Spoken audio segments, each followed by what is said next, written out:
you wanna do something that's new, and it seems really, really hard to do. You feel like quitting, you feel you're through. Well, I have some advice for you. Don't give up, keep on trying. You're gonna make it. I ain't lying. Don't give up. I'm Bill Reese, I'm 54. I'm Ben Garten, I'm 22, and you might be wondering why I'm wearing this. We're recording this on Ninja Day. My name is Rick Biddy, and I'm 60. And of course, I'm Krista, and I'm 47. We are here just talking to a few of the newer members and questioning what inspired them to begin martial arts at their age. I like it here. It's a very good, It's like very family. good program. Yeah, it's like very family oriented. I just like how everybody lifts each other up.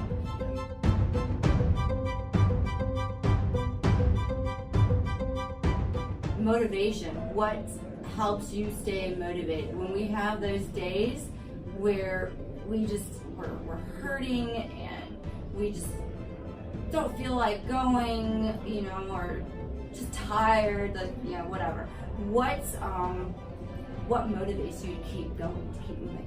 As a matter of fact, I wouldn't even have came today because I just got over a stomach virus, but if I didn't come today, then I wouldn't be able to test for my yellow tip on Saturday. So I pushed myself and I came in, and I take it a little easy, but I wanted to, take the class, and because, that's my next goal. I want to get to the next belt, and I feel like if I skip too many days in a row, I'm gonna start falling behind, and you just get into it and involved, and it becomes a regular routine, and it's something that you don't want to lose ground. So that keeps me moving. Plus, I'm a cheapskate and I paid for this, so I'm going to do it. That's always a good motivator. And how about you? The hardest thing about the starting martial arts program is walking through the door. It looks very difficult and intense, but having the cojones to walk through that door and say, this is what I want to do. And they'll put you where they think is in the best situation for the goals that you want to achieve. Self-defense was my biggest goal. That's what I wanted to do, self-defense. And they put me into a class and got me started. And they just point you in a direction, and it's up to you to go with it.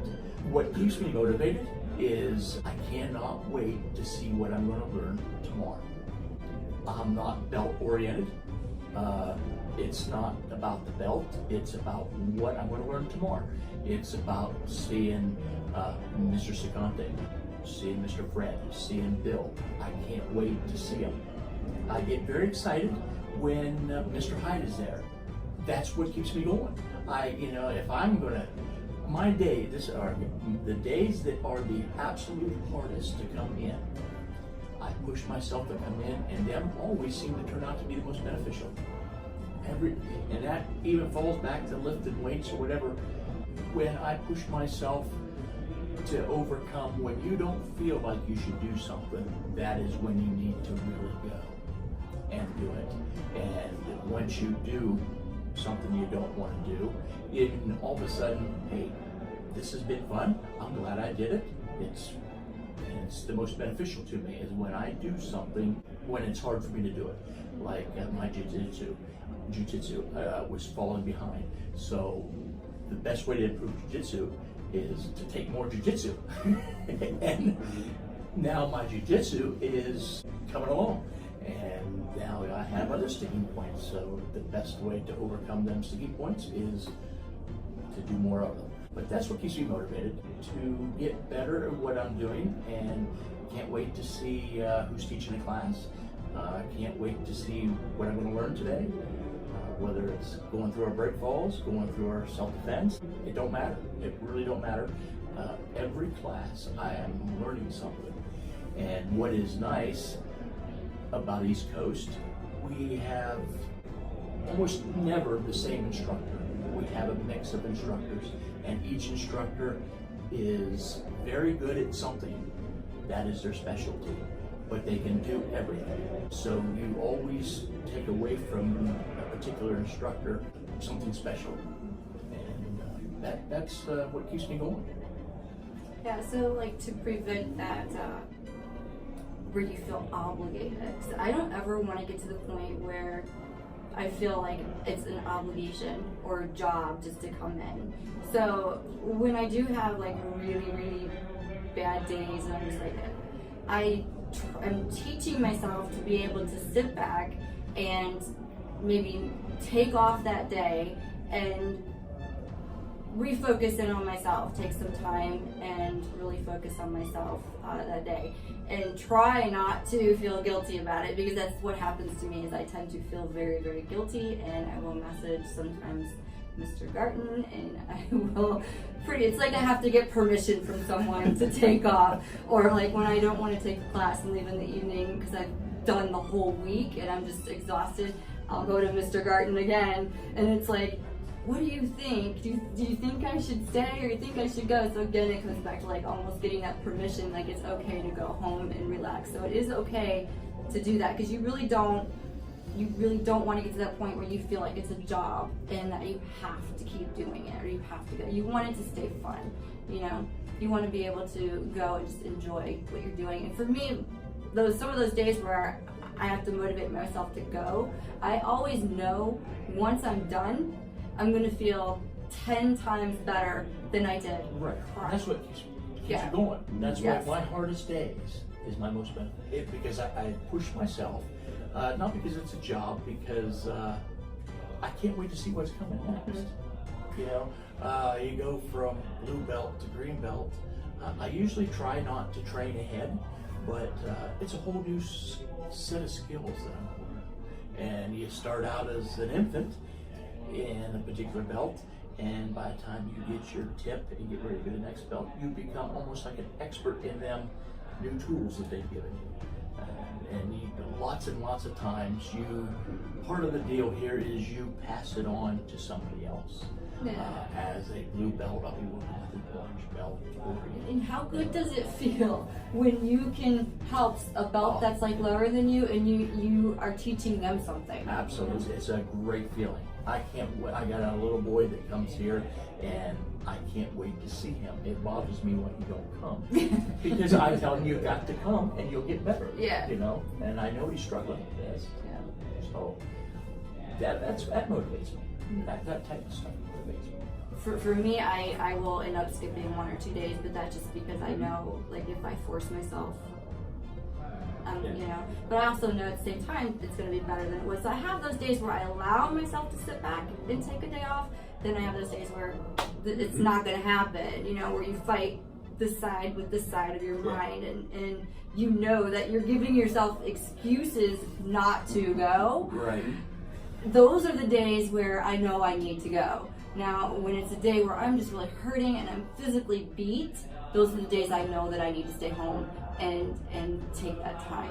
So, what do you do to motivate yourself to keep you going? Is like you do a lot of training, like every day. Every single day. Not only do I train and teach here at East Coast, I train at home every single day. I do strength training, and I practice a discipline called martial arts tricking, which is like a very acrobatic discipline. It's not really for fighting, but that's where all the big spinning kicks that you see in movies and video games come from. I practice that every day, and I'm also on a stunt team. I'm a stunt performer. The team is called Kane Action Team, and whenever we're working on a film, we meet up as often as we possibly can to choreograph fight scenes and do stunt training, like falls and reactions and stuff like that. Are they on YouTube?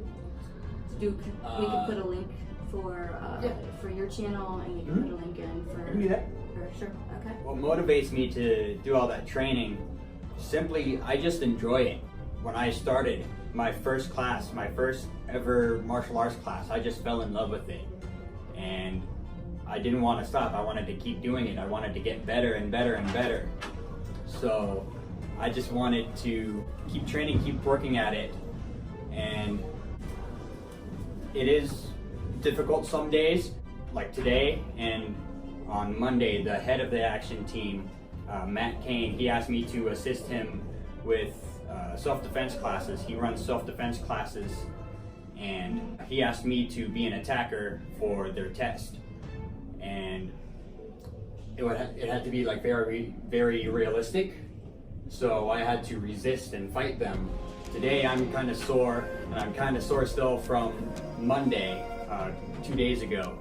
And I did train this morning as well. But you just got to do what you got to do.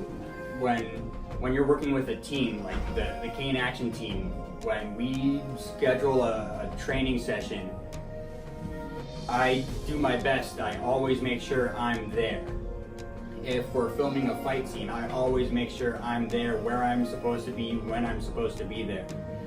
And to make this video, we discussed, Krista and I discussed a little bit about making a video like this. And then we made like a Facebook group, and Rick and Bill joined, and we discussed making this video, and we planned on doing it today. So it was like my duty to come here and help you guys make this video. So other people is what's very motivating to me. It's the community that I love. Yes, I do train on my own, and I rarely ever skip a day. If I do, it's because I'm sick or injured.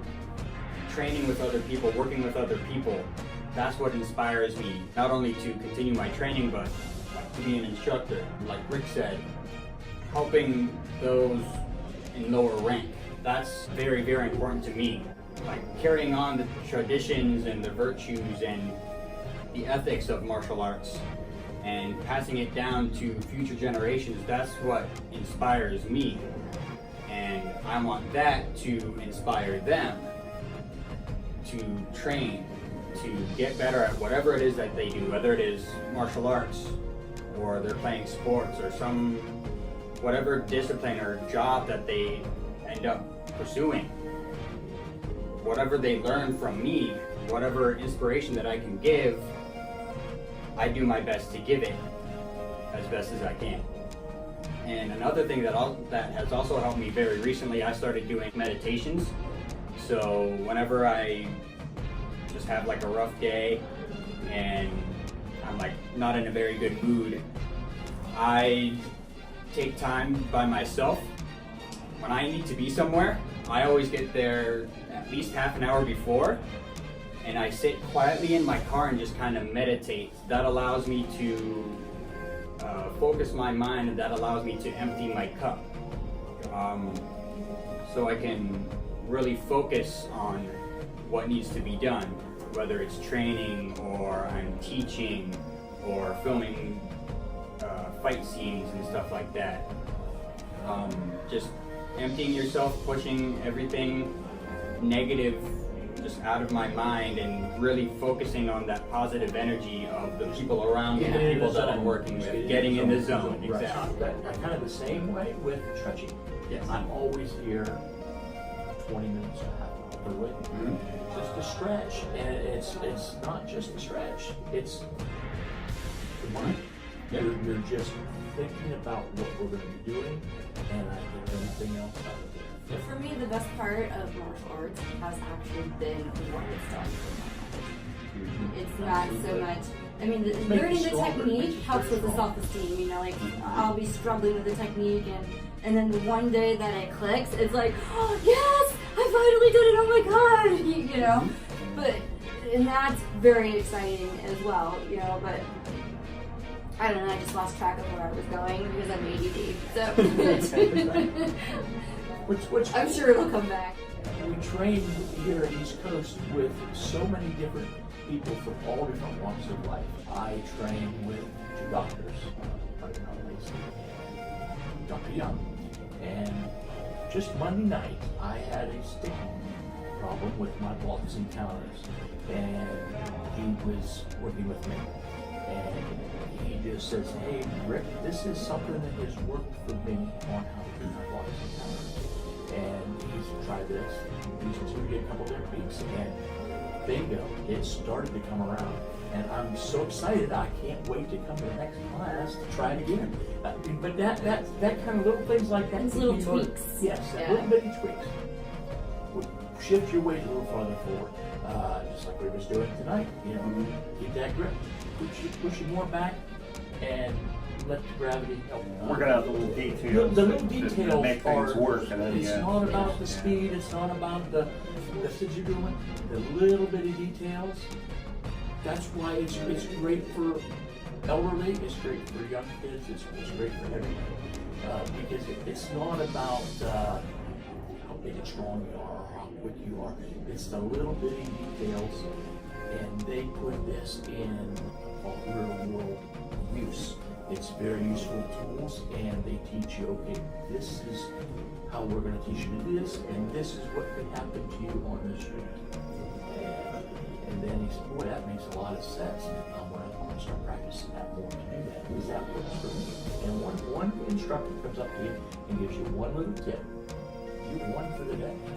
Coming around to like what is the number one and number two top things that you feel that have benefited you, or feel like that you've learned from doing Unyekwe?